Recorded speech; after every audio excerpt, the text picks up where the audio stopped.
Okay, Hare Krishna everyone.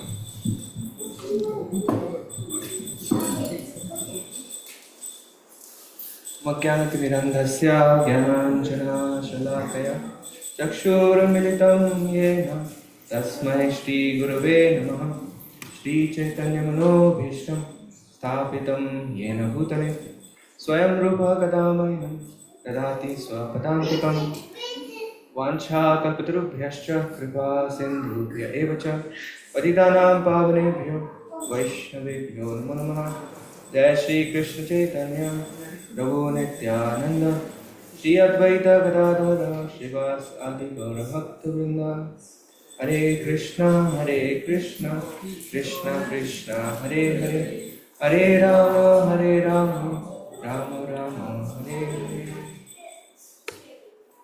So in case you need to refer to the Bhagavad Gita, you can use the phone vedabase.com website, or you can use the physical copy of the Bhagavad Gita if you have. It's not very important, but I'm just saying in case they want to refer. So we are in session number 3. It is titled The Yoga of Action or Karma Yoga. If you recall, so far we had gone through essentially the first and the second chapter effectively. But the first chapter we tried to cover just the context of the Bhagavad Gita, how Arjuna faced the biggest dilemma of his life and came to the point where he had to surrender to Krishna and not knowing exactly what he's supposed to do. And therefore, the first part of the series was titled The Power of Inquiry, because Bhagavad Gita begins with inquiry from Arjuna. And we sort of demonstrated how Arjuna goes through a series of inquiry to go from the confused state to a confident state. Right? We demonstrated how Arjuna reached that point in the first session. In the second session, what we covered essentially is the beginning of the Bhagavad Gita, where Krishna starts delineating the difference between the body and the soul, the difference between temporary and eternal. And we saw Krishna actually for the first time bringing mention to himself in 2.61. The title of that presentation was, you remember? The Essence of Our Existence. That was the second session. Because the focus went into understanding the difference between the body and the soul, and then how to utilize that knowledge. Now, clearly we have two levels of reality that we are facing. One is that we are living within this body currently, right?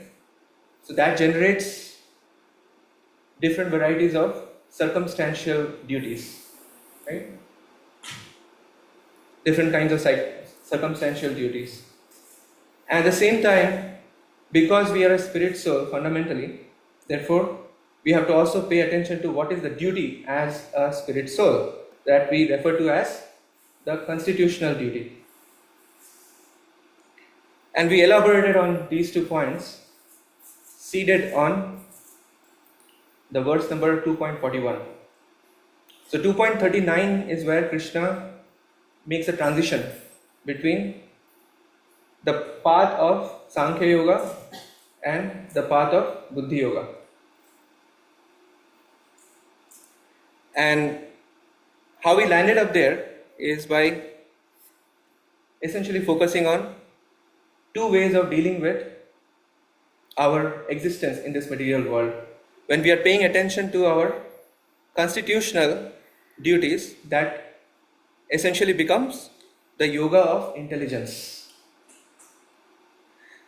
And the yoga of intelligence is where the focus becomes also how one can connect with transcendence in meditation, right? In other words, when we are acknowledging that we are spirit soul, the spirit soul should connect with the Supreme Lord in transcendence. And therefore, the focus goes to how to actually connect, and therefore meditation in transcendence. That's how we refer to the constitutional duties. And then the circumstantial duties is the varieties of engagement that we have in this world, how to actually channel them in such a way that we develop a clear understanding of our spiritual nature, right? So that is essentially dedication to the divine, right? So you can say we need essentially meditation and dedication. That's where we landed up in the last session.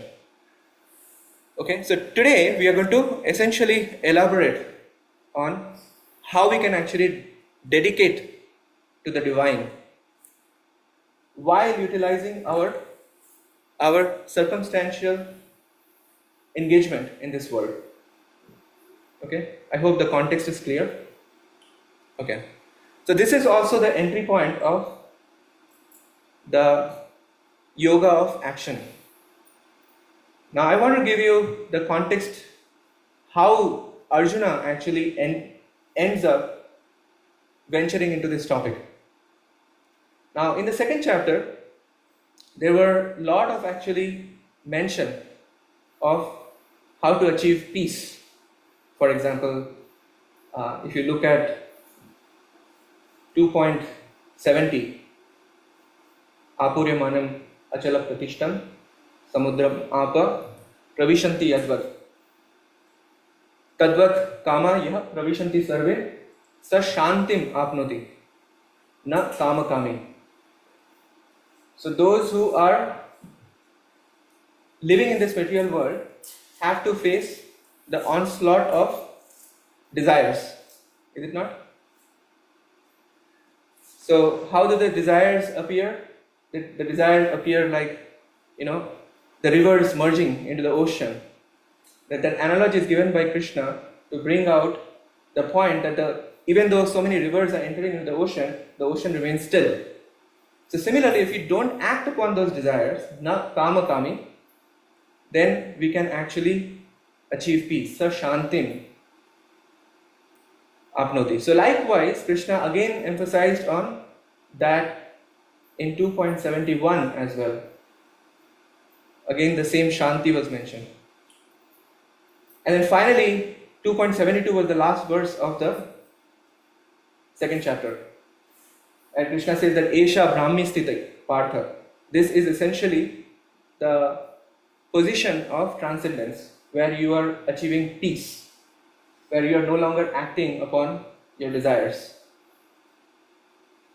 Now, while actually Krishna was going through this description of Sthita Pragya, right, who is a person of steady mind, that whole discussion started because Krishna emphasized a lot on buddhi, right? So 2.39 acted as a transition point where Krishna mentioned that buddhya yukta yaya partha karma bandham prahasyasi, that with the help of buddhi yoga you would be able to break the bond of this material nature, right? So that transition point, you can see Krishna is saying by engaging in buddhi yoga, buddhya yukta. Yukta means engagement, buddhya with intelligence. So naturally the thought can arise that essentially application of intelligence in whatever we do dedicated to the Supreme, that's essentially buddhi yoga, right? Krishna also said in 2.49 that Buddho Sharanam Anvicha. 2.49 is where Krishna says that Durena hi avaram karma buddhi yoga dhananjaya.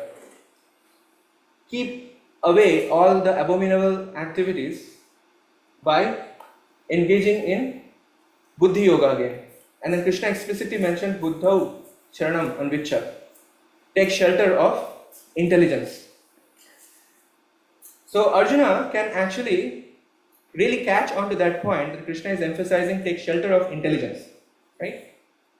Particularly 2.49, but Krishna had been speaking on this Buddhi in a series of verses, starting on 2.49. So he touched upon Buddhi in 2.49, 2.50, 2.51. You can refer to each and every verse that Krishna spoke.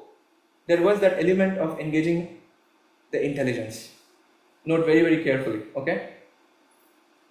But 2.66 was a very interesting verse. Because 2.66 actually clarifies something which is very easy to miss. And where Krishna says, Na asti buddhir ayuktasya. Now this was a twist actually in the whole story. So far our understanding was that it's the engagement of intelligence in the service of Krishna is what is Buddhi Yoga, right? In other words, one can actually think that it's the engagement of mundane intelligence, so to speak, right? But here what Krishna is pointing out that na asti buddhir ayuktasya. If there is no engagement in devotional service, then there is no possibility of having buddhi in the first place. So it's very, very hard to catch that point after so many series of verses got spoken. And therefore, in the first verse of the third chapter, how Arjuna asks Krishna is that Jyasi chet karmanaste mata buddhir janatana. I hope you are able to catch these points. That if you have stated this, that intelligence is better than work, then why are you engaging me in this ghastly warfare? Tat kim karmani ghore ma niyojayasi keshava. Why are you engaging me in this ghastly warfare? Because Arjuna is essentially saying that by my own analysis, by my own intelligence, I can see that this fighting has no meaning.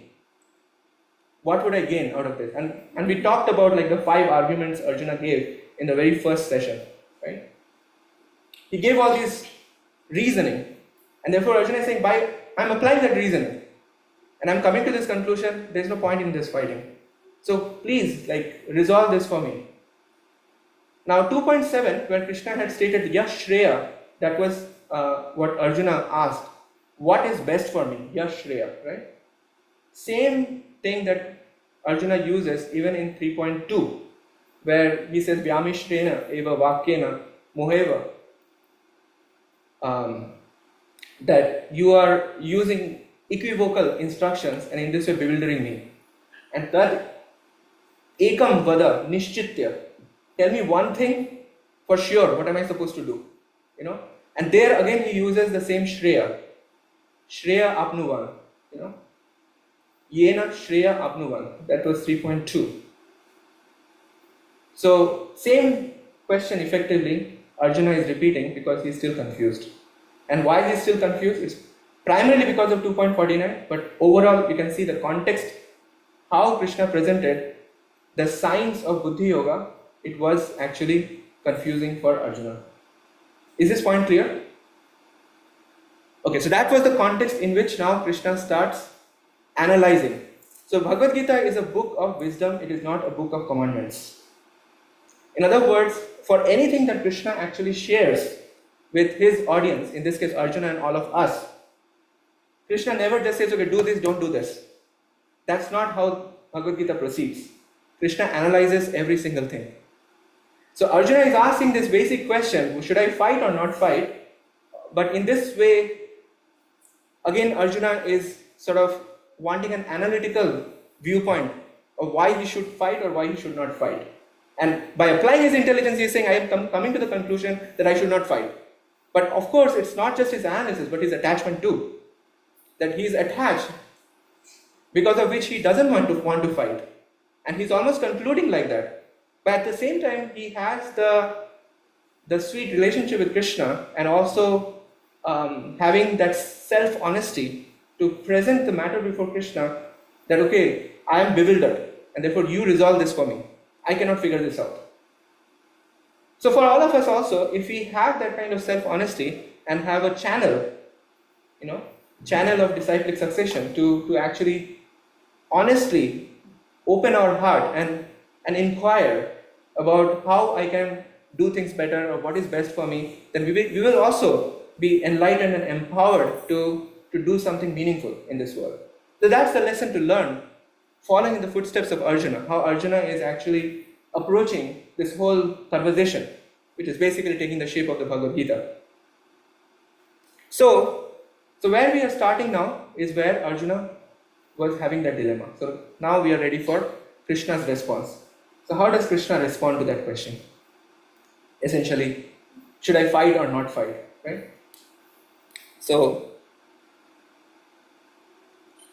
first of all, because we are talking about here, engaging our psychophysical duties, it's important to understand this term. I'll keep switching between what I'm, presenting here. You will be able to connect with the flow and see this. So we often use this term psychophysical. What does this mean exactly? Psychophysical. So it has got two pieces to it. There is psyche, right, which represents the mind, and physical represents the body. We all have these two basic things. Usually when we say mind, we generally mean subtle body, where mind is the representative of the subtle body. But we have body and mind. So when we hear about body, what does that really mean? What does that really convey? What do you think? And what does the mind really convey? When we try to figure out things about ourselves, like essentially who am I in this material world, functionally speaking, what are my psychophysical propensities? What do we generally look at? What do you think? Like, what does the body generally represent? Action, okay. What else?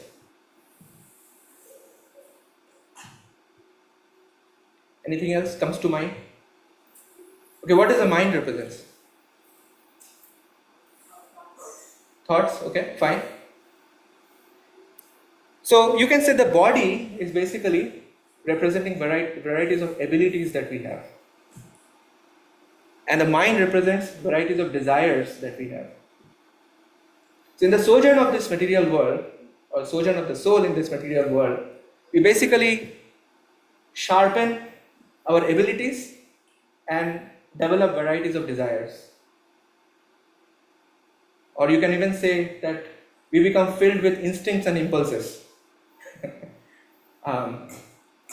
And that's essentially form our personality, so to speak. What we actually are dreaming for or yearning for, what are we really get attracted to, or what are we repulsed by. All these things are driven by not just this lifetime's engagement within the realm of matter, but it is a sum total of all the lifetimes that we have had in the past. They're all coming together as a package for us. And we are living with that package right now.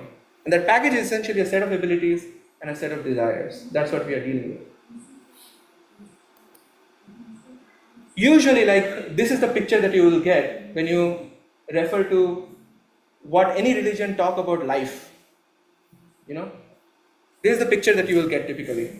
The baby is born, and then the baby is going through different stages of development, becoming a young person, and then the dwindling body, and then finally leaving in the graveyard. So cradle to graveyard, that's the journey of human life. If you Google on basically how any religion, so to speak, looks at life, this is the picture sort of that you will get. But when you refer to the Bhagavad Gita, the picture becomes this. So this is an incomplete picture as far as Bhagavad Gita is concerned. You will see that it's more like a cycle.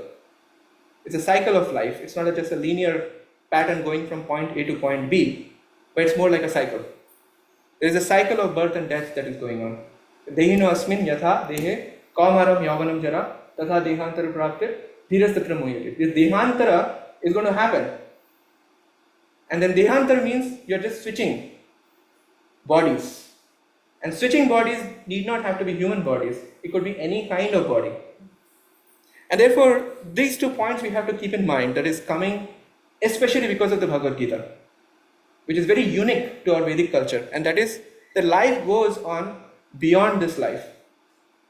And secondly, the souls are not confined within human species only. Why I am sharing this point? Because I want to connect with the point of psychophysical nature. Where is the psychophysical nature coming from? It's coming from our past. And the past doesn't mean just within this body. Past means since time immemorial. That's what the past is here. So it's very, very deep sanskara that we are talking about. Very deep impressions that we are carrying. Okay? So how does Krishna start explaining to Arjuna? So Krishna explains that Loke asmin vividha nishta pura prokta maya naga. This is I think 3.3. Where Krishna is saying that there are always two kinds of approaches to life. How to make your life successful. Because Arjuna asked this question, should I fight or not fight? Krishna is saying there are fundamentally two approaches only. And Krishna is saying pura prokta maya naga, which means that I've already spoken this in the previous chapter. You may not have caught it, but I've spoken this. Yes, 3.3. Okay. So 3.3, if you read the purport, actually you will find many of the points I mentioned about like 2.61 being the central piece in the second chapter. Prabhupada brings that out in the 3.3 purport. So here 3.3, what Krishna is basically saying is that there are only two paths. And what are these paths? So the two paths are Jnana Yogena Sankhyanam and Karma Yogena Yoginam. So there are two paths. The paths are Sankhya, so Sankhyanam and Yoginam. There are two. So Sankhyanam means the analyzers. So you can say there are two kinds of approaches or two kinds of personalities, those who like to analyze. So analyzers and synthesizers. You can put it like that.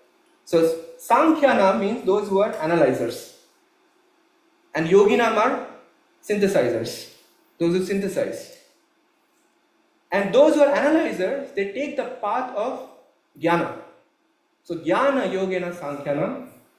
So Jnana means the path of knowledge, where utilizing the knowledge of the difference between the body and the soul, because knowledge fundamentally means understanding the difference between the matter and spirit. What is temporary and what is eternal. So when you go after the eternal, then you have to give up the material. Do you understand? And therefore, naturally, the path of Jnana involves abnegation, where you have to think about giving up. So renunciation becomes the primary component of Jnana Yoga. But the path of synthesis, on the other hand, is additive, So you can say one is subtraction and another is addition. So path of Sankhya happens to be subtraction, where you try to subtract the material pieces out of your life, While the path of yoga is addition. And yoga literally means addition or synthesis or integration, where you keep thinking how I integrate transcendence within my existence within this material world. So you see how Krishna is beginning his description here to answer Arjuna's question. So he basically said there are two basic paths. Path of analysis and the path of synthesis. Or you can say the path of Jnana Yoga, the path of Karma Yoga. Okay? Now the question is, which one is better? Right? That's what we have to reach. And that's what Krishna leads us to. So let's see. So now we can look at this diagram. I hope you can see the screen. Okay. So generally, the soul, Krishna has already introduced the concept of the soul. The soul is situated within the realm of matter. Right? Soul is spiritual by nature, which means that soul is eternal, full of knowledge and full of bliss. Right? These characteristics are inherent to the soul. But the soul is put in touch with matter or material nature. So what is the soul in this world constantly trying to do? It is constantly trying to exploit matter by performing karmic actions, constantly trying to interface with this material nature. Okay? But what comes back from the material nature? What comes back is karmic reactions. So the soul is essentially caught up in this action and reaction. Prabhupada writes in one of the purport that the chain victimization of action and reaction. That's how the soul is caught in this material world. And you can see the soul is caught here, right? Now the problem, now listen to this very carefully, the problem with this material world, the material nature, is that we somehow think that the material nature is independent. In other words, there is no controller. So therefore, anything that we come in contact with, what happens is that there is a propensity to enjoy that object. Like for example, if there is a car, is a brand new car, let's say BMW, sitting and nobody, claiming ownership of that car. So a desire might generate. Okay, I've been watching that car day after day, there is nobody claiming ownership. Maybe I can claim ownership, and then you can also see that actually the key is also available. So you may grab the key and start driving. Okay, it's my property. Do you see this? So this kind of propensity exists for all the conditioned souls in this material world, because we think that the material nature does not have any controller, does not have any owner. The moment we think that it doesn't have any owner, there will be a tendency to enjoy. And that's what happens. So when we find any object in this material world which doesn't have a proprietor, then we want to claim proprietorship over it. And this is what is the journey of the soul in this material world. It is constantly trying to exploit, trying to grab and try to enjoy. But what comes back from the material nature is essentially reaction. It's not like a passive sort of role the soul is able to play. Look, I enjoy and I'm done. No, the propensity to enjoy leads to generation of karmic reactions. That's what happens. But then, if we become a little more familiar with the bigger picture is that the material nature is actually not independent, but it's under the control of someone. And Krishna says that in the 9th chapter, not in the 3rd or the 5th chapter, which are the places where Krishna is introducing Karma Yoga, where he says that Maya Dhakshena Prakriti Suyate Sacharacharam. In other words, this material nature is under my control. So Krishna already reveals that. So in other words, gradually we can form a complete picture. You can see that as we complete the picture, our perspective changes. When we have an incomplete picture, there is a particular exploitative tendency that inevitably is there. But that inevitable tendency to enjoy matter leads to our further incarceration within matter. And that's what happens.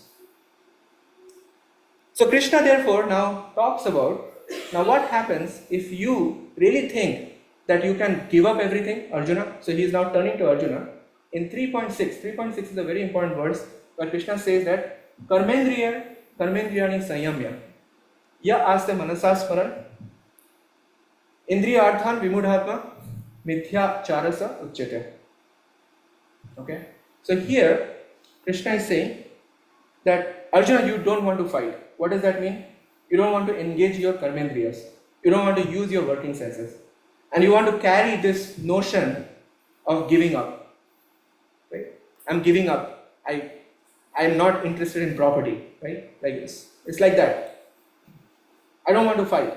I'm not interested in the results. So Krishna is saying that if you try to do that, then what happens? So he's saying that Karmendriyani Sanyamya, that you're controlling the working senses, Ya Aste Manasasmaran. But if the mind is still dwelling on the sense objects, then you are simply fooling yourself.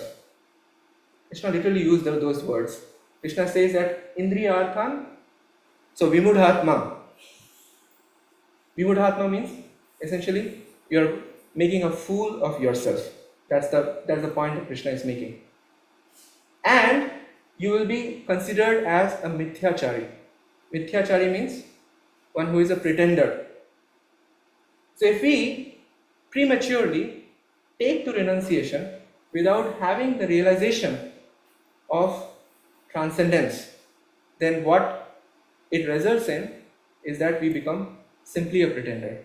And Krishna is saying that that kind of giving up has no value, where you don't even have realization of who the real proprietor is, what you are really giving up. It's like if you are in front of Bank of America and say, I give up this Bank of America. You understand? In other words, like when did you even become the proprietor of that in the first place? So real giving up, as Krishna will go into the detail, you will see eventually, is the giving up of misconceptions. The real giving up is the giving up of misconceptions. It's not giving up of objects. So now, you can see the logic here so far. 3.7, Krishna says that Yastu Indriyani Adau Niyamya Bharatarshava Karma Indriya Karma Yogam Asakta Sa Vishishyate. On the other hand, so here Krishna uses the word tu. Tu in Sanskrit means but. So Krishna is now getting into the essence of what Arjuna should do. So Krishna is saying, but, okay, if right from the very beginning, with the help of the mind, you try to control your senses, and Krishna had already talked about controlling the senses in 2.61, which we had discussed, and the formula for that is engaging the senses in service of Krishna, right? Yukta Asita Matparaha. So Krishna is saying that with the mind, if you are controlling your working senses, no, not controlling your work. If with the mind, if Indriyani Adau, Indriyani means just the knowledge gathering senses. You are controlling the knowledge gathering senses with the help of the mind, and Karma Indriya, using the working senses, you engage in Karma Yoga. So Karma Indriya Karma Yoga. This is the mention of Karma Yoga by Krishna. Really, what one should be doing, basically. So Krishna is saying, Asaktaha sa vishishyate. Asakta means one who is detached. So you are engaged in this material world, but engaged with the spirit of detachment. Then that becomes Karma Yoga. And that kind of Karma Yoga is what is superior. Vishishyate means that's what I am recommending. That is natural. That is superior to just renouncing your duties. And then Krishna also says that you can't even keep the body and the soul together without engaging in occupational duties. So Krishna is totally against just capriciously giving up of our duties and thinking that we are becoming spiritual. And Krishna stated very similar point in the beginning of the 5th chapter, because 5th chapter also begins with Arjuna's same question. Yashreya, he uses, what should I do? And Krishna again makes the same point, that Yoga Yukta Munir Brahma na chirana adhigachati. That without actually the principle of connecting with the Supreme Lord, whatever you do, you are going to face a lot of turmoil. Okay, so that was 5.7. If you want to refer to, that's 5.7. Krishna speaks basically the same thing. So now, what happens here in this picture? Krishna is bringing these two concepts, right? There is jnana and karma, right? First, let's understand what is jnana and what is karma. So jnana, you can see, because the soul is receiving so much of frustrations in its engagement with the material nature. So one way to approach it is, okay, I renounce. Just like Arjuna said, I renounce. I don't want to fight, right? So renunciation of psychophysical propensities is what is the path of analysis of jnana, right? And engagement of psychophysical propensities is essentially the path of action, path of synthesis, or karma. Does it make sense? So you have two possibilities. Either you renounce psychophysical propensities or you engage psychophysical propensities, right? Now, one thing that has not been acknowledged so far is that, okay, we figured that material nature is being controlled by God, right? But the soul also has eternal connection with God. The soul is a part and parcel of God. And therefore, the soul can connect with God. Right? The moment we acknowledge that picture, then now we can talk about Jnana Yoga and Karma Yoga. So now we can move from Jnana to Jnana Yoga, and we can move from Karma to Karma Yoga. So now this time, the same picture, after you bring in the principle of connection, that the soul tries to connect with God in its natural relationship. Right? When the soul is searching after that connection through analysis, through jnana, through the pursuit of knowledge, then it becomes Jnana Yoga. Because now the soul is not just renouncing, but it is also utilizing that for building connection with the divine. Likewise, in the engagement of psychophysical propensities, if you bring yoga into the picture, in other words, the soul wants to also deepen its natural connection with God by taking the path of action. So now the path of action therefore becomes the yoga of action. Is it clear, this picture? So you see how we slowly completed this picture. First the soul thought, oh, this material nature nobody is controlling, so let me grab and enjoy. Then the soul recognized, no, there is a controller, therefore I have some responsibility. So I have to approach things in a responsible manner. But then when the soul recognized, oh, I also have a relationship, and therefore the bigger picture is that I can also connect with God, and therefore I can engage my psychophysical propensities. And Krishna is saying this is what is better, because the question now comes is which is better, because two paths are possible, as Krishna began in 3.3. Right?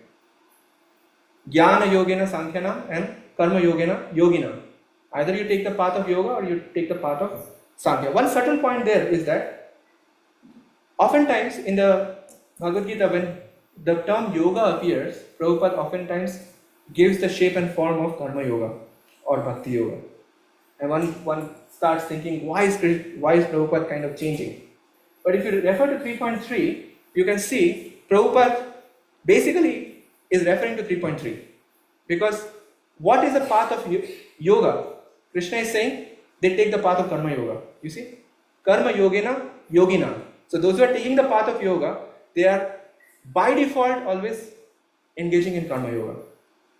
You get that point?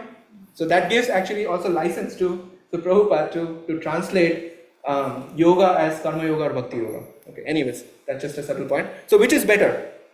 So this is what Krishna settles in 3.7, right? When Krishna is pointing out that asaktaha sa vishishyate, right?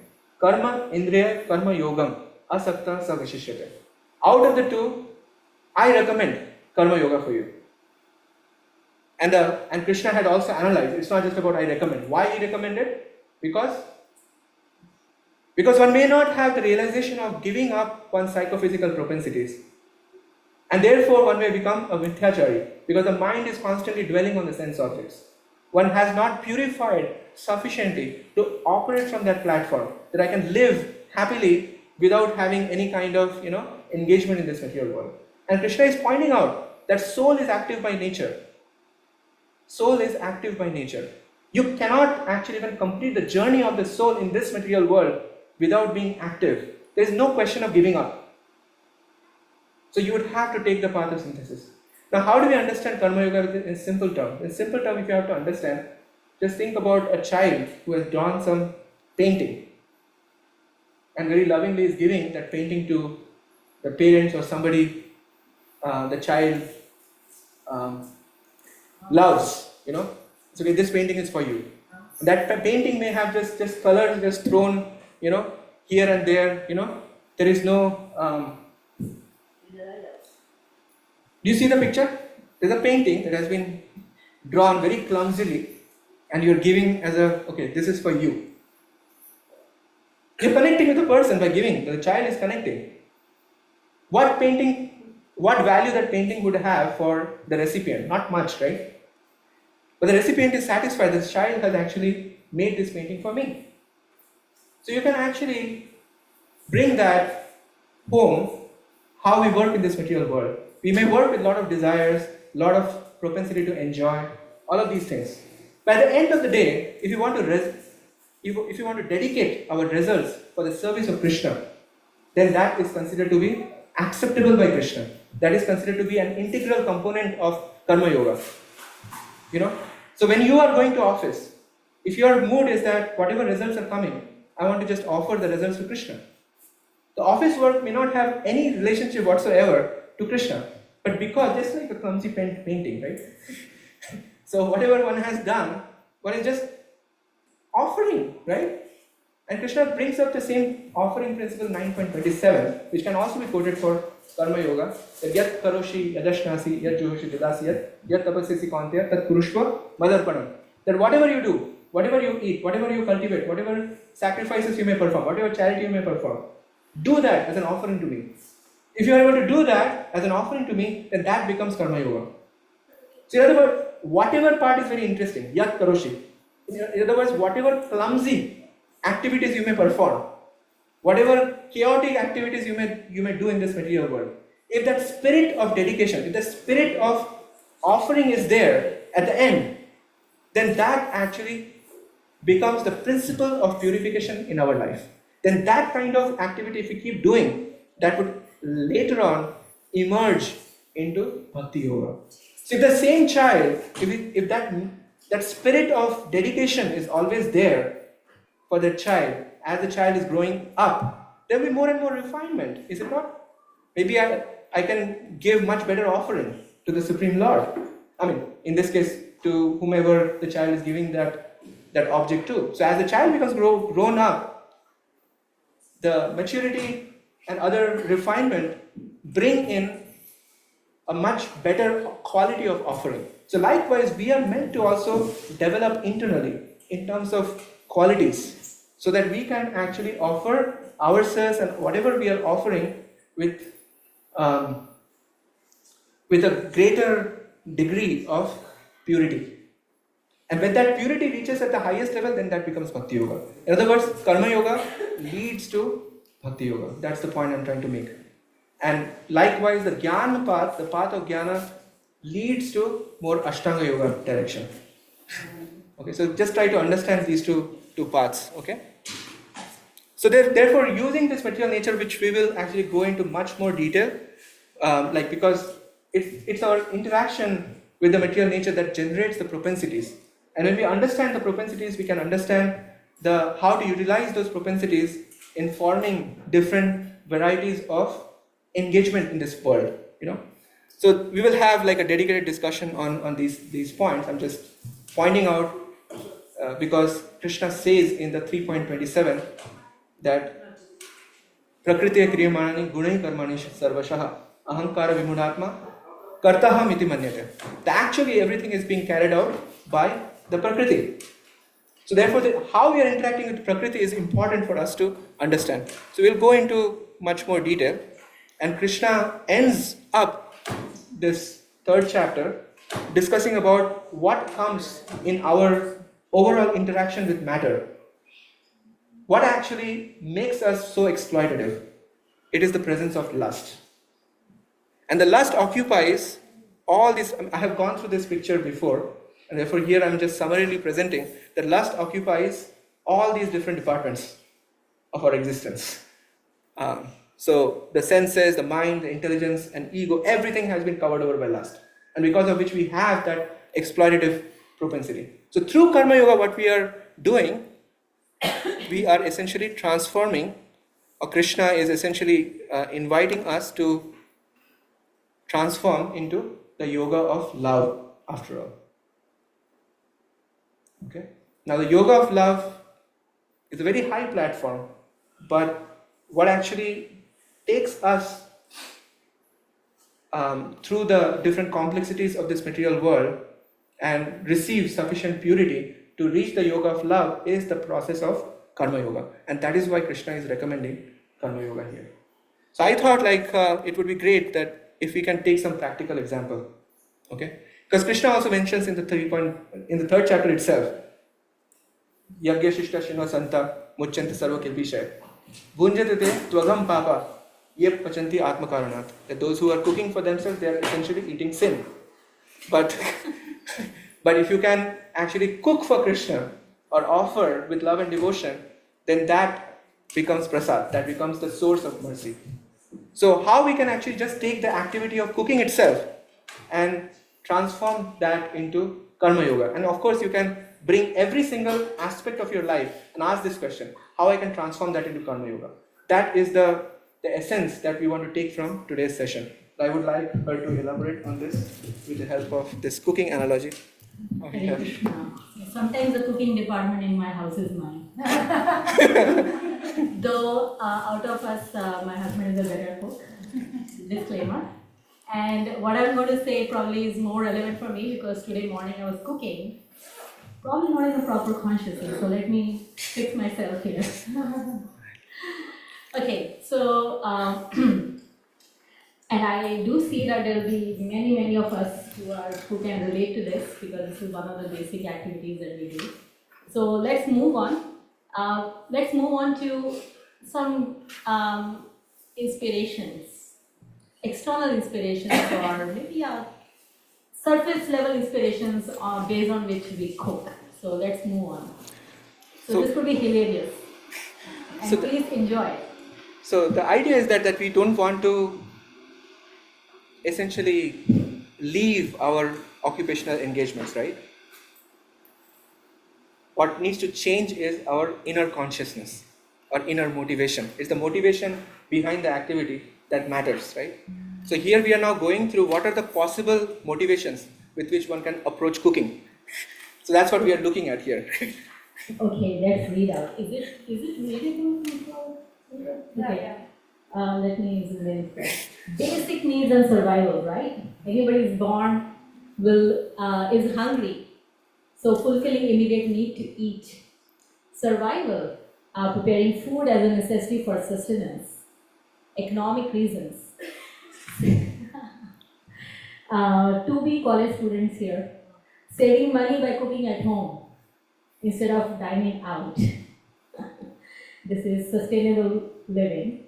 And then necessities, well, sometimes using up leftovers or ingredients before they spoil.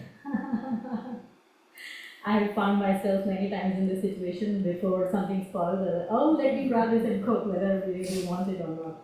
But yeah. Anybody relate to this? Yes. Okay, health and wellness. Health conscious people here. We are reaching out to you. Okay, yes. Dietary restrictions, accommodating allergies, intolerances, medical conditions, and then some of the health goals, which means supporting weight loss, fitness, detox, a lot of detoxification plans going around. Nutritional control, ensuring balance, wholesome meals, and mental health. Oh my God, cooking can be a therapy as well. You know, all the color. Actually, cooking can be an art and craft with so much colors and beauty in it. So practicing for Oh, okay. I thought you were done. Okay. Yeah, specific. Okay, yes, let's go ahead. Social and emotional reasons. Family care. I think we all relate to this. Preparing meals for loved ones. And I can only say how much of my sadhana goes into figuring out what my children are going to eat. Okay, socialization like this, hosting gatherings, dinners and potlucks. We are doing that today. Romantic gestures. Okay. Cooking to impress a partner or date. Oh. Cultural connection, sharing traditional dishes with others.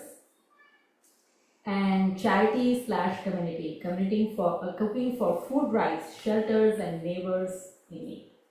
Okay? We all can relate to many of these here. Creativity and passion. Hobby/enjoyment, finding joy in cooking process itself. Some people have that. Just the thought of cooking is so much enjoying. Experimentation. Cooking, kitchen can be a lab where you can experiment with new recipes, cuisines, and fusion dishes. Artistic expressions. What about focusing on how to present it aesthetically? Skill development, mastering techniques for complex recipes, and competition. There are so many studios we see in India where there are competitions for the best cook, chef. Okay. We're not even halfway through. Yeah, so I think should I read out all of them or just give some? Just wanting to create a variety of like different thought processes that are conceivably possible when you are looking at a particular act. So this is just cooking that we do every day. And we're zooming into all these videos. Cultural preservation, I'm just going to go over, skim over it now. Religious practices, nostalgia. Oh, I remember what my mother cooked when I was this and that, and remember it here even more in US, right? Crave for it. And heritage. Well, there are some, recipes that has to pass through generations. My mom used to cook like that and make this, and now, we have to pass it on. Career training, aspiring chefs, they want to hone their craft. Teaching, children, friends, and students. Documentation, well, this is coming into more marketing where you have blogs and writing cookbooks. So many usage of our simple cooking. And scientific exploration, interesting, that's for the doctors here. Experimenting with molecular gastronomy and or food science. Okay. Yes, then there is personal growth and emotion. Self-care is to nurture oneself. Accomplishment, when a recipe comes out great and everybody's happy in the house eating it. Oh my God. So feel like it won a reward. Coping mechanisms, sometimes, these are compensatory, drive from loneliness and boredom, sadness, and some kind of trauma. And sensory stimulation, enjoying texture, smell, and tactile experiences. Well, external influences where somebody can do that for creating their content for social media and TikTok. And sometimes it's peer pressure. I feel peer pressured by my husband to cook nicely, but never succeeded. And then unexpected events. Sometimes a surprise guest at emergencies, and we just do not know what else to do. Just go in the kitchen and try to make something nice for them, for your guest. And some miscellaneous, this curiosity, exploring global cuisines virtually, or sometimes there's a lot of travel because of people go for travel to know and eat the local dishes and taste. And then gadget using, oh my God, the appliance industry is quite successful in Black Friday sales. They're utilizing kitchen tools, like air fryers and machines. They are just growing and growing. And we have Rotomatic here, who can make rotis also. And adventure, challenging oneself with unfamiliar ingredients or methods. Go on a camp and in a tent and cook. So many different reasons. It's exciting, but do you think it's complete? It can satisfy all these needs, but what will satisfy our soul? And imagine cooking. Can we put that picture back of, this one. Imagine cooking with maybe many of these inspirations, but finally somebody comes and taps and tells, well, there is nothing in it for you. All that cooking you're doing is only for one person, and that's to please Krishna. And then whatever else has to follow along can follow along, but and we are taking example of cooking, but think about Arjuna. He was at a battlefield and he had probably 50 other reasons to fight and not to fight. Both ways he had valid reasons. But there was only one thing that inspired him and internally motivated him, was that there is nothing in it for me. this war I'm fighting only to please Krishna, only on instruction of Krishna, and all the glory and all the results just go to Krishna. So by thinking like that, the karma yoga become yoga of love with Krishna, and the reciprocation that one receives from the Lord is beyond beyond the satisfaction that may come when we are appreciated, and it can totally overpower feeling of sadness when we are not appreciated. So this connection of love with Krishna frees us from any need from anyone to appreciate anything within us. Because we know there is one person in this world, active in this world and in the spiritual world, who loves us truly. And he sees each and every iota, very tiniest emotion and love that I'm offering to the Lord. So, yeah, that's the inspiration I would like to share, and we can start. I mean, I'm sure many of you are already feeling that. I mean, that's why you all are here. Some connection with the Lord and some feelings of love with the Lord. And I try to carve out some time, in the morning when we are chanting, if we are taking up the process of mantra meditation, to even for a minute think that this entire life there is nothing in it for me, just for a minute. And whatever is the circumstance, whatever is, the circumstances or situations around me, they are meant to be whatever they are. And my only purpose in this moment is to just please the Lord and have nothing in it for me.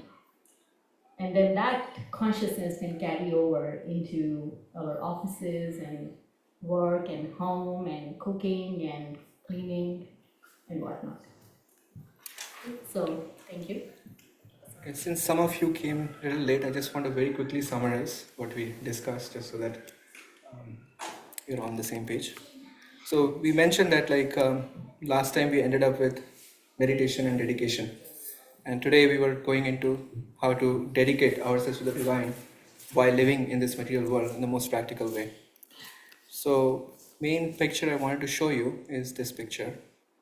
So basically what we stated that when we look at any object in this material world, it appears to be independent, not having any controller.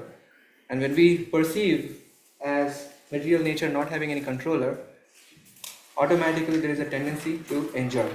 And that tendency to enjoy is what is referred to as lust.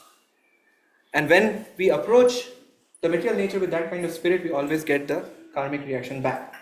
And slowly we can complete the picture. And then we recognize, material nature is actually not independent, but it is under the control of God. And then there is a sense of responsibility that gets generated. But then when we go to the next level where the soul realizes, no, I have also relationship with that same person.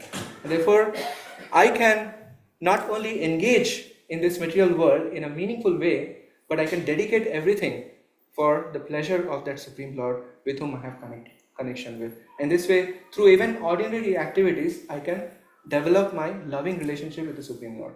And I gave the analogy of a clumsy painting because most of the time we are living in this material world, struggling in so many ways and not always generating a valuable product, so to speak, with our active life.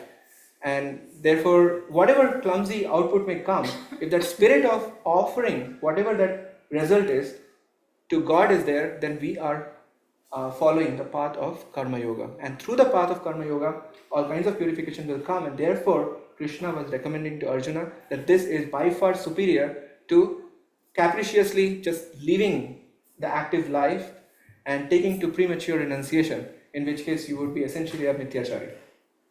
And then we took the practical example of just cooking.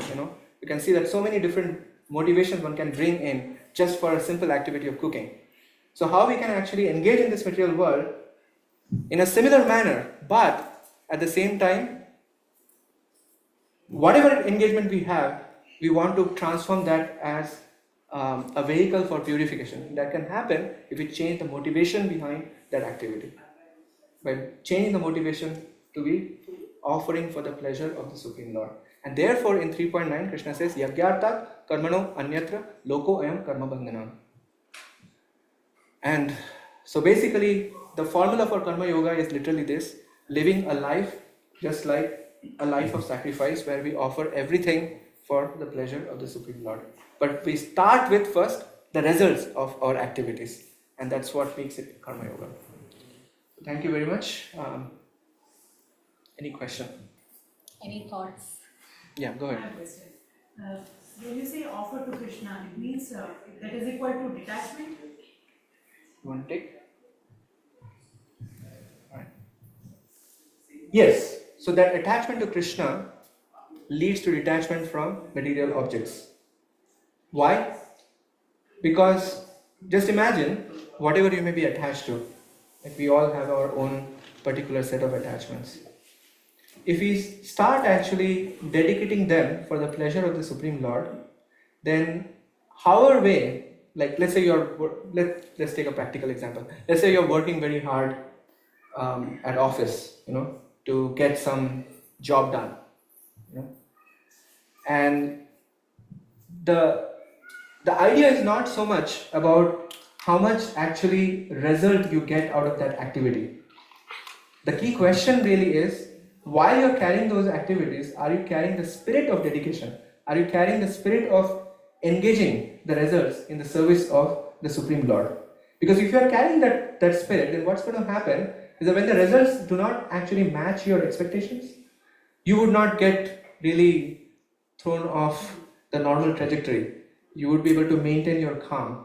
Because after all, you're seeing that, okay, it was meant for Krishna's pleasure, and you are working conscious of the abilities and everything that is provided, the resources coming from the Supreme Lord, right, for engaging in that occupational activity. So you will be conscious of that. And as a result of that kind of connection, whatever the results are, or whatever the results emerge, you will be able to remain detached from them. Otherwise, what's going to happen is that you'll be caught by whatever expectations we may have formed during the course of acting towards that result. Does it make sense? How attachment towards the Supreme Lord or dedication to the Supreme Lord naturally leads to detachment from the results. Actually, that keeps your state of mind stable. Yes, easier said than done. Easier said than done, and that's the reason we will need the next session. The next session will basically bring in the element of meditation. We talked about dedication here. Just dedication is not going to work without the component of meditation, and that's going to be also brought out by Krishna very effectively in the Bhagavad Gita. Yes, Krishna. So my question is about this picture. So a lot of young people, and also people, I see more people in India nowadays. They are not associated with God. They believe in karma. Yes. They think that there are actions and there are reactions. They feel like they have to be good people, and then they will also tell you, I believe in being a good person. I don't necessarily believe in being religious. Yes. So there is this term spiritual but not religious, SBNR. Yes. And they so what is so the question to you is that a stepping stone? Is that wrong, or is it a stepping stone? And will they gradually get there, or that in general?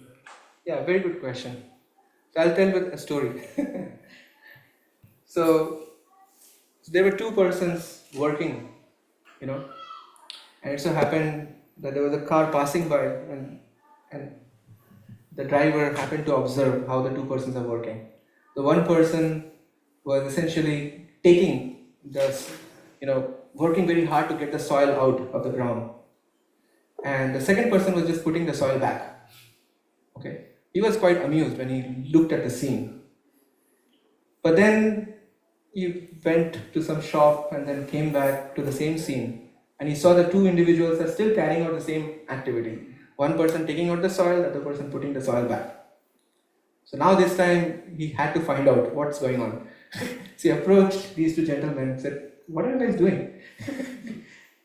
So they said, "We are carrying out our duty."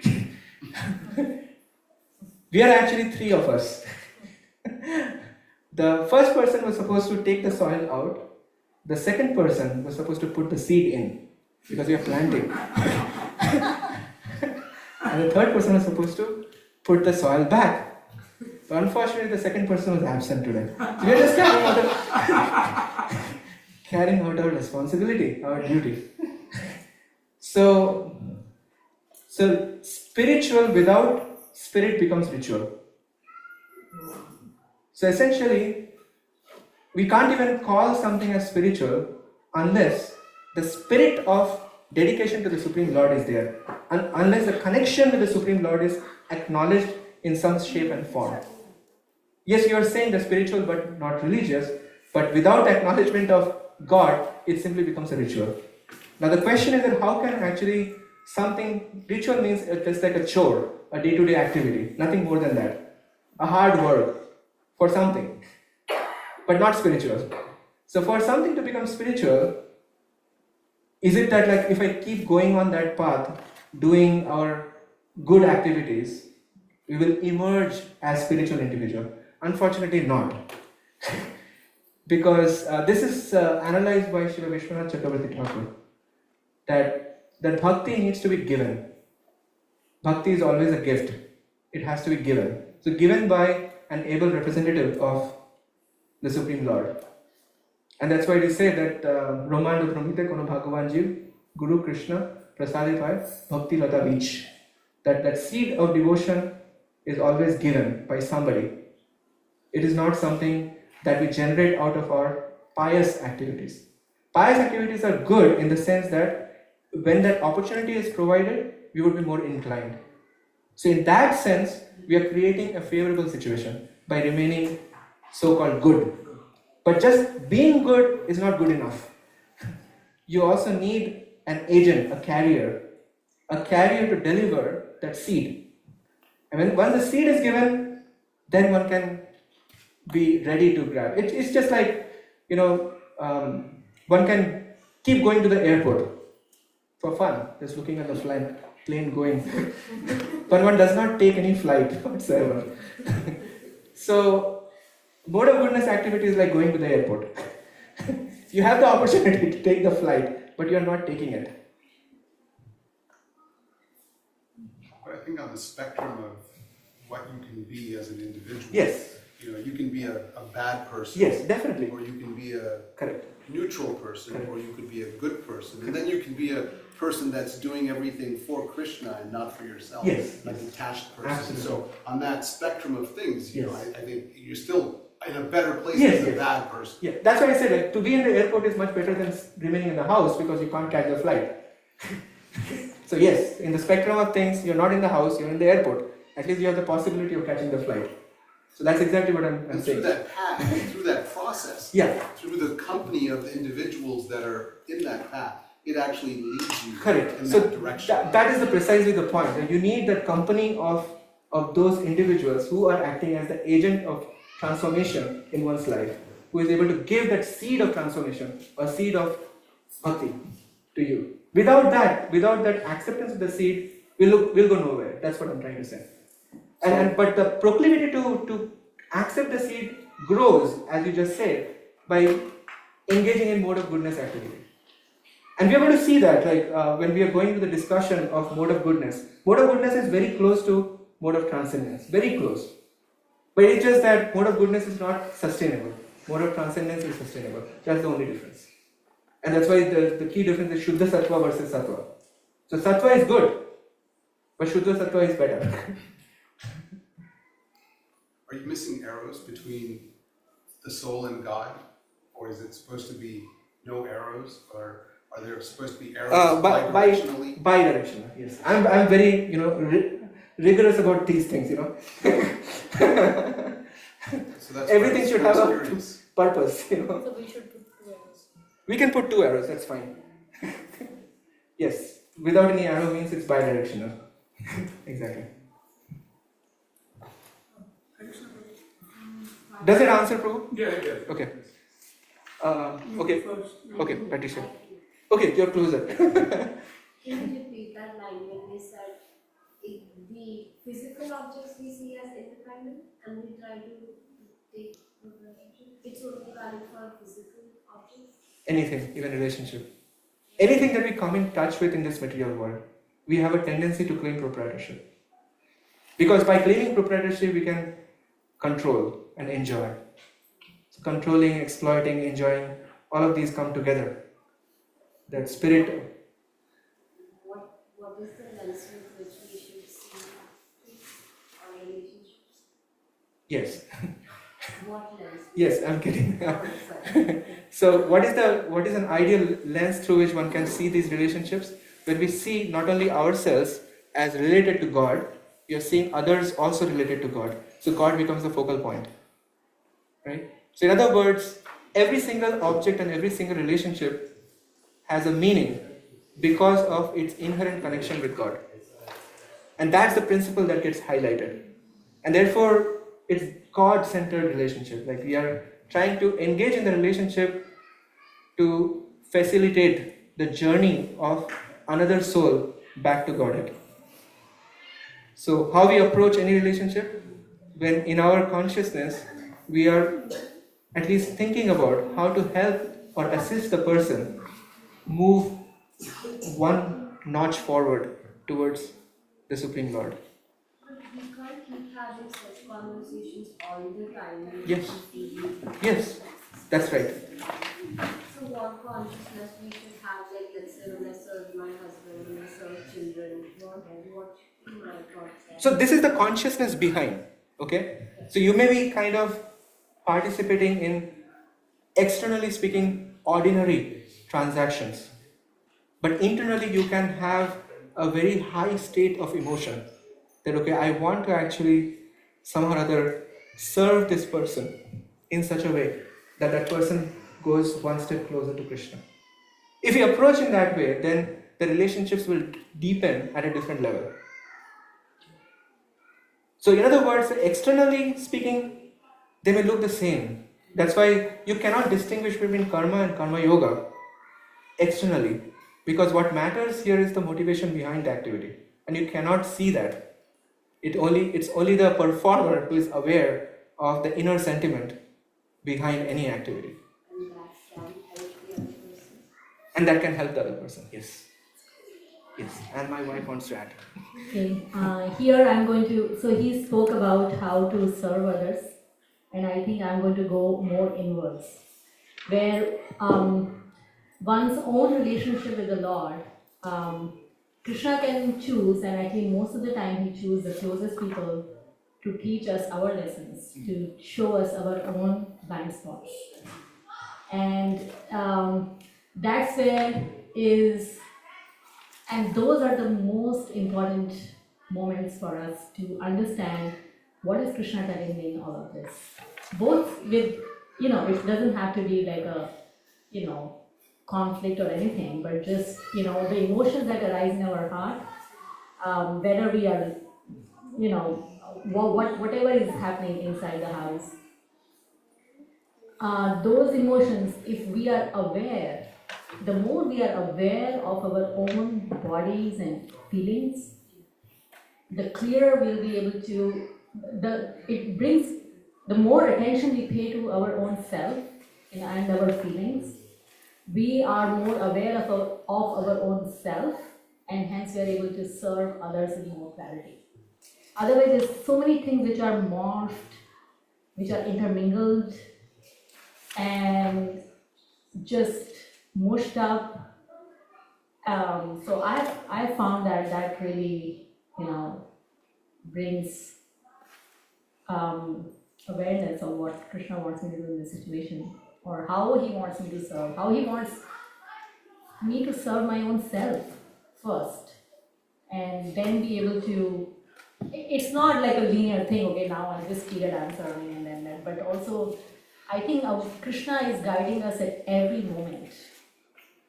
what we need to do is I found that it's me who's not listening.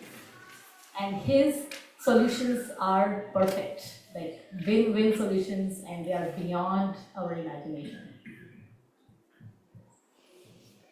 I think a way to think about that is to think of whoever you're serving as you're serving Krishna. So you're serving Krishna, you're serving Prabhuji, Mataji, anyone else. So if you serve everyone in the same way you would serve Krishna, then you serve everyone the right way. You wouldn't serve anyone incorrectly. Yeah, I want to say a little bit on that. So you're basically bringing Manav Seva is Madhav Seva, essentially, that point. Is it? Like, Are you or, bringing that way? I mean, I'm not effectively, saying in terms of doing the right and the wrong things, and then the mindset behind what you're doing.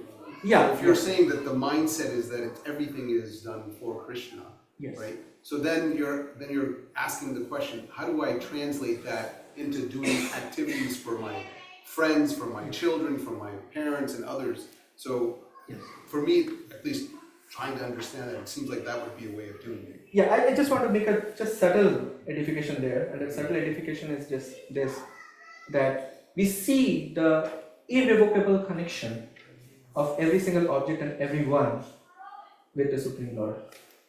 Right. We don't see them as the Supreme Lord. That's the only subtle connection, Correct. subtle difference I'll bring. Otherwise, what you said is perfect. But without that, I mean, I'm not saying that you are necessarily saying that, but I'm just saying others who maybe I'm not new to God, this. I'm a part of God. Yeah, exactly. So it's about seeing that inherent connection with God rather than, and that's where it is not Manav Seva is Madhav Seva, but actually Madhav Seva leads naturally to the inbuilt compassion which makes us do Manav Seva. In other words, Manav Seva is not even possible without proper, pure connection with the Supreme Lord. What's Madhav? Madhav means Krishna. Krishna. Okay. Madhav is me. Yeah, Manav means human being. So, in other words, when we are developing our relationship with Krishna, then what happens is that naturally that heart becomes softer and we become more compassionate to empathize with others' needs, feelings.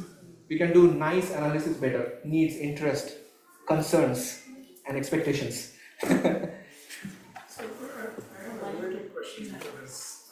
I just want to go to Manideep, Prabhu, and then come back to you. I think the way it was answered, I will answer it. Okay. But still, I would like to ask you. So, in the picture, Abba, as you mentioned, whenever we see a particular object, when there is no God in the picture, we, with our lust, see that object as an object of exploitation, or Yes. using it for our own benefit. Yes. In that way, we get into the loop of karmic reactions. Correct. So, like, I want to ask a question, like, why it becomes, okay, we get into the loop of karma and we have to, why when we become an enjoyer, we have to suffer? Okay. Because enjoy means we think, oh, we got this and we are enjoying. But why we have to suffer Yeah. that enjoyment? So his question is really why when we approach the objects of this material world with a propensity to enjoy, I have to suffer. Why can't I just enjoy?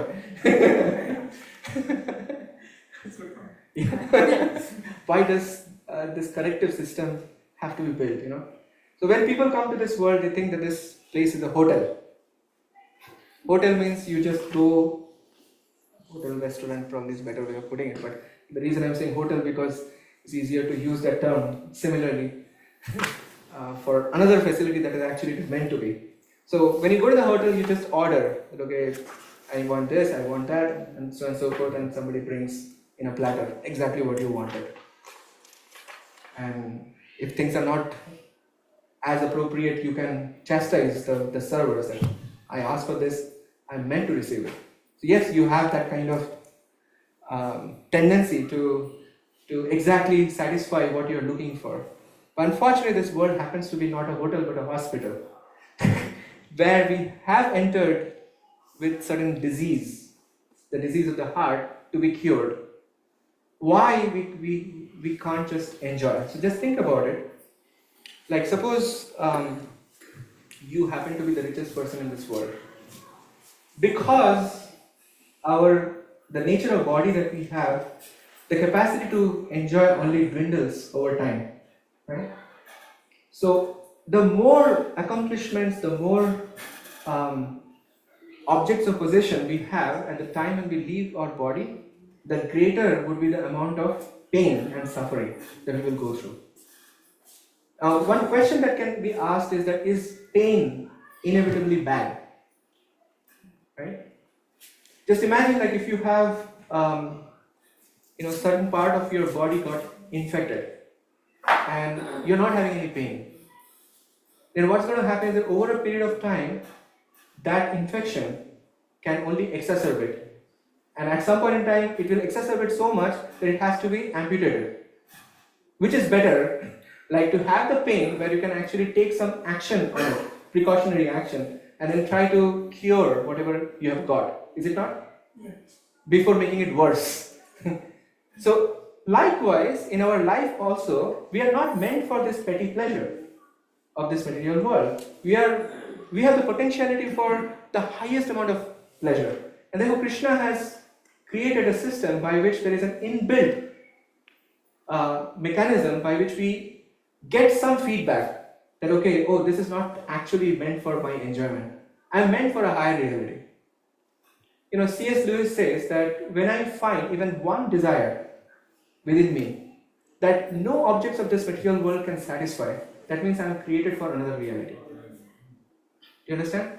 Even if we find one desire that cannot be fulfilled by any object of this material world, that means I am created for another reality. Very simple conclusion.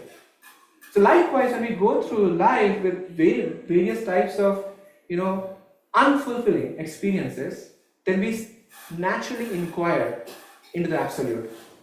Is there something better that I can look for? It happens in our job situation as well, right? Like when let's say the circumstances become so bad, you feel inclined to apply, look outside. And the moment you make lateral moves, the lateral moves are always higher compensation. I'm just giving you a mundane analogy just to drive home the point, Like when there is a pain, the pain has also an accompanying, offering to give you, which you can only experience when you are able to relinquish that thing that you are holding on to. Does that make sense? Yes. A lot can be said, but I just wanted to answer it that way. Yes, Saras Prabhu. Thank you, Prabhu Mataji, both of you for a great talk. My question is kind of along the lines of what you just said about the balance between pain and pleasure. I've often noticed that, especially when you're in a painful situation, your realization of Krishna's hand or your ability to recognize and pay attention to him is far superior to when you're in a pleasurable situation. Yeah.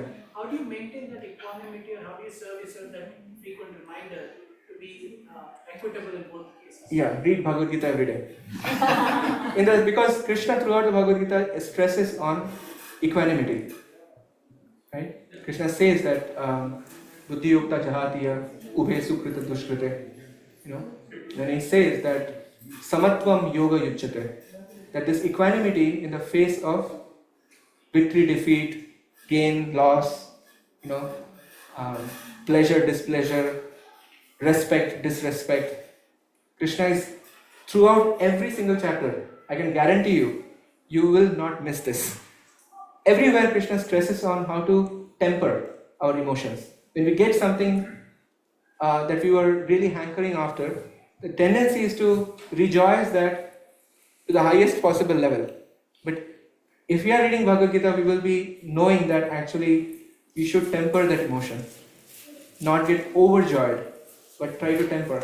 And likewise, when something does not go according to what we are expecting, likewise we can say that, okay, Krishna is going to change the situation and there will be a new situation I'm going to embrace very soon. So we can temper that as well. The same thing Krishna also speaks in the 2.14, Matra Sparshas Kanteya Shitoshna Sukha Dukkada. The happiness and distress are like seasonal changes.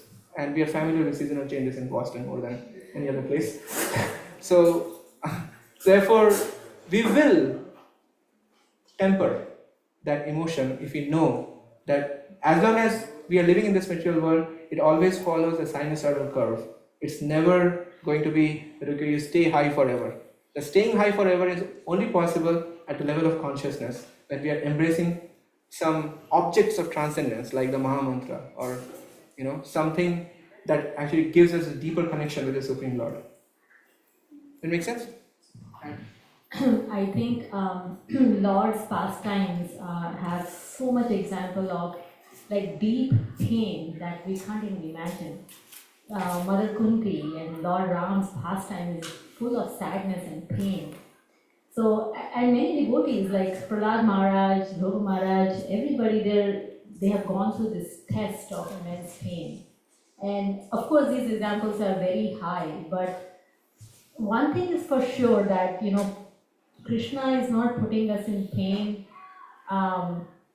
like to punish us. He is, even if pain is there, he is there with us. And actually that is the exact moment when we feel that nothing in this world can help us. It's only Krishna. So I think maybe when we have smaller pains, if we, grab those opportunities to feel his presence, if like, there is a patient, I mean, you deal with patients all the time. Imagine your patients, just looking at you and you are with them, gives them so much of relief, right? So even if we are going through worst of the things, and we know that the best doctor is right next to me, my emotional guide or best coach or best whoever is right next to me, how will we feel? So that I'm protected, I'm taken care of, and yes, I'm just receiving this best treatment. So I think it's a learning curve, which is not learning, learning to just feel presence of the Lord is probably the lesson over there. Can equanimity make us lose interest in things or make us bored? It's a nice question. Okay. I'm still thinking. Not exactly, because Could you repeat the question? so he's saying that okay, this whole idea of equanimity can it make a person bored and make one Boring. basically disinterested. Also, even in the worst case, one can become stoic person without any emotion or heartless person, because one is not worried about enjoying anything, right? Like in the sense, something good is happening, okay, who cares? Something, salary increase, okay, fine. The boss is very excited to deliver you that review. Hey, you get 10% raise. All the US hardly happens.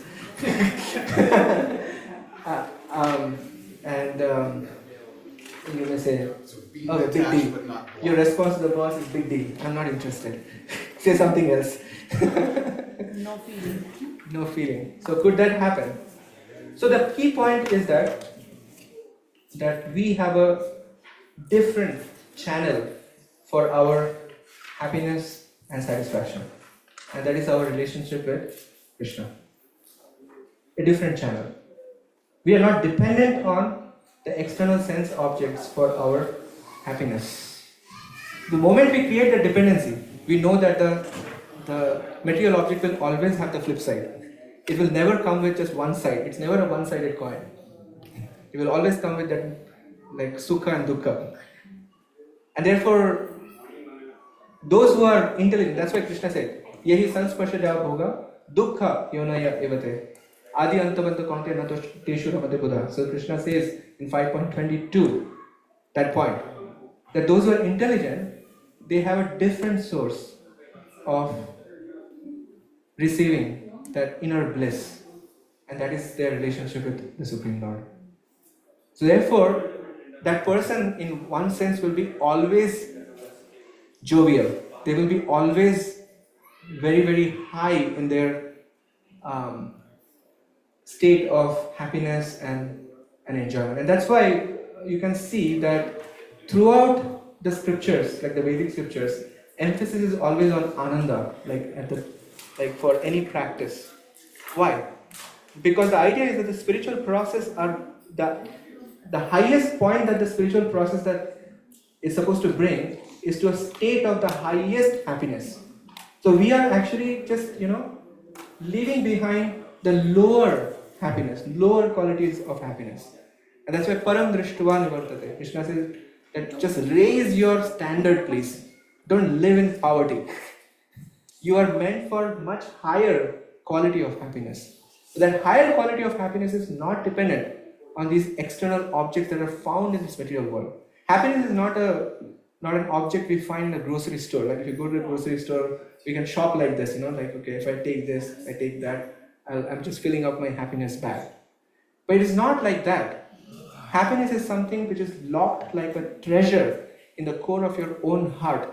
It just needs to be rekindled. And the rekindling is possible only when we develop our relationship with God by actively taking a spiritual process. And I'm saying that actually is the real place of sustainable happiness. The other things are not sustainable. So the idea is not, okay, now we are in social interaction, we throw these kind of emotions. The idea is to remain normal, but internally always be convinced the real place of happiness is somewhere else, not objects of this material world. Yeah, but then if we have that realization, why would we have the motivation to carry out the day-to-day activities knowing that this will not, Okay. that. Excellent question. So that question is answered in the 3rd chapter of the Bhagavad Gita itself, to set a good example. To set a good example. If you are already on a transcendental plane, you still carry out your occupational duties. And Krishna gives the example of Janak Maharaj there, 3.20. Loka sangraham evapi. So you said, yad yad acharati shreshtas tat tat evetaro janam. Sayat pramanam kurute lokas tat anuvartate. Common people are going to follow a great example. So our job is to set a very good example if we are really on that transcendental plane. You understand? And therefore we carry out still in the process of karma yoga. I did not mention that because it's kind of going a little higher, but your question actually took me there. But that's also in the 3rd chapter of the Bhagavad Gita. To set a good example. Yeah, I think here, example of Hanuman, he saw everything as Ram Kaj, that's, so our work can become work of the Lord in this world. So it's not that Lord is sitting in the spiritual world and he has nothing to do with the people and the things here. He's here and he has his work here in this world too. Are we choosing to become his instrument or not? And it's said that the people who feel that they are most insignificant can do the most significant work in this world. But they're doing it purely for the service of the Lord. Okay, so that was the last question. So thank you very much. 7:30 now? Yeah, I think we'll shift to the next part. So thank you for your kind intention and being here. Hare Krishna, Krishna Krishna, Hare Hare, Hare Rama, Rama Rama, Hare Hare.